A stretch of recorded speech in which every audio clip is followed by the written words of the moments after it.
Vaksin corona buatan Sinovac sudah tiba di Indonesia. Dan pemerintah mulai menyiapkan kapan waktu pelaksanaan imunisasi. Supaya kalian paham, hari ini saya akan jelaskan mengenai vaksin corona.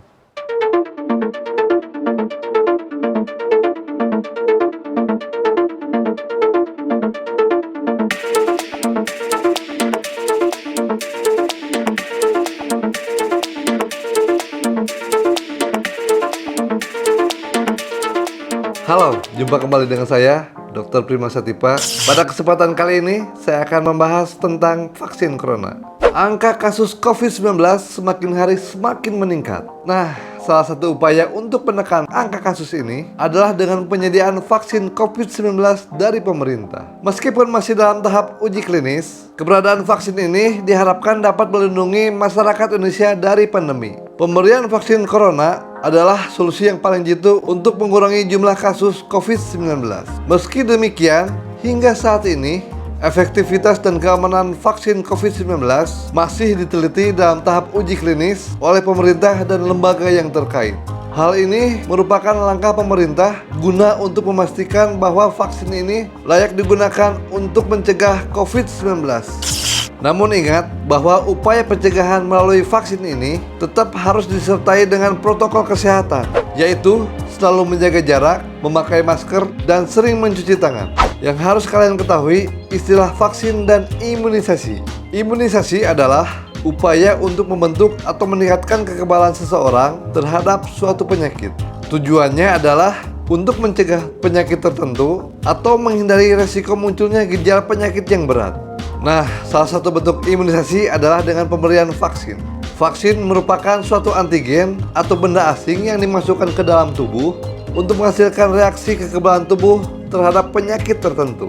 Vaksin biasanya berisi mikroorganisme yang sudah mati ataupun dilemahkan, atau bisa juga bagian dari mikroorganisme yang bisa merangsang sistem kekebalan tubuh untuk mengenali mikroorganisme tersebut. Setelah diberikan kepada seseorang, vaksin akan menimbulkan reaksi imun yang spesifik dan aktif terhadap penyakit tertentu. Lantas, kapan dong vaksin corona ini bisa digunakan untuk masyarakat? Mungkin kalian sering mendengar pemberitaan bahwa vaksin adalah salah satu solusi untuk menanggulangi pandemi COVID-19. Namun sebagian dari kalian mungkin masih bertanya dan belum memahami mengenai efektivitas dan proses pengembangan vaksin sebelum akhirnya layak digunakan. Hingga saat ini, vaksin COVID-19 di Indonesia masih terus dikembangkan dan diteliti oleh berbagai perusahaan farmasi dan lembaga terkait, tentunya untuk melihat efektivitas dan keamanannya. Untuk mendapatkan izin edar, suatu vaksin harus melalui 3 fase uji klinis. Di Indonesia sendiri, uji klinis fase 3 sedang dilakukan terhadap vaksin Sinovac yang dikembangkan oleh China melalui PT Bio Farma dan dilakukan uji coba terhadap 1.620 sukarelawan.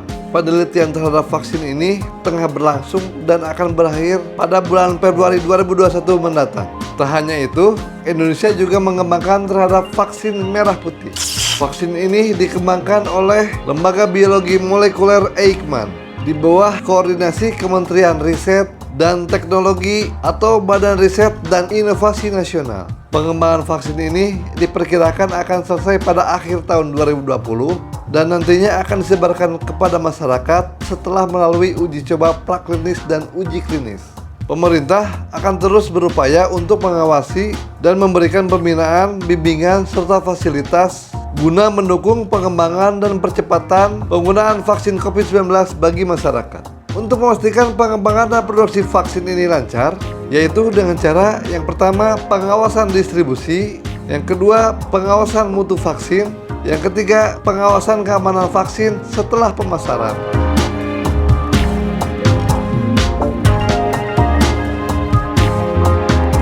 Pengawasan distribusi vaksin. Salah satu persyaratan dalam pendistribusian vaksin adalah bahwa perusahaan yang mendistribusikan vaksin tersebut harus memiliki izin sebagai pedagang besar farmasi yang diterbitkan oleh Kementerian Kesehatan dan mendapatkan izin edar yang diterbitkan oleh BPOM.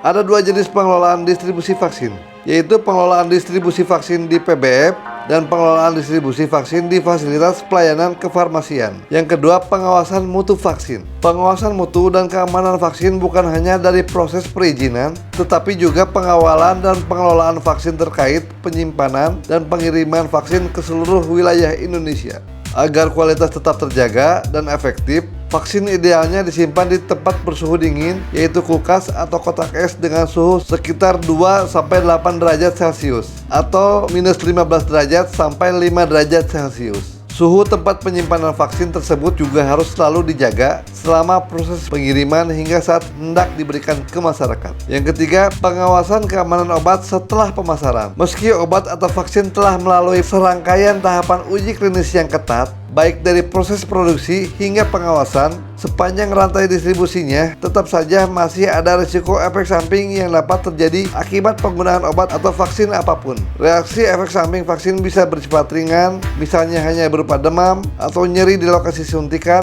Namun pada sebagian orang, reaksi efek samping yang muncul bisa cukup berat, seperti munculnya reaksi anafilaktik. Nah, itulah upaya pemerintah melakukan beberapa langkah untuk memantau dan mengevaluasi keamanan vaksin guna memastikan bahwa vaksin tersebut layak untuk digunakan.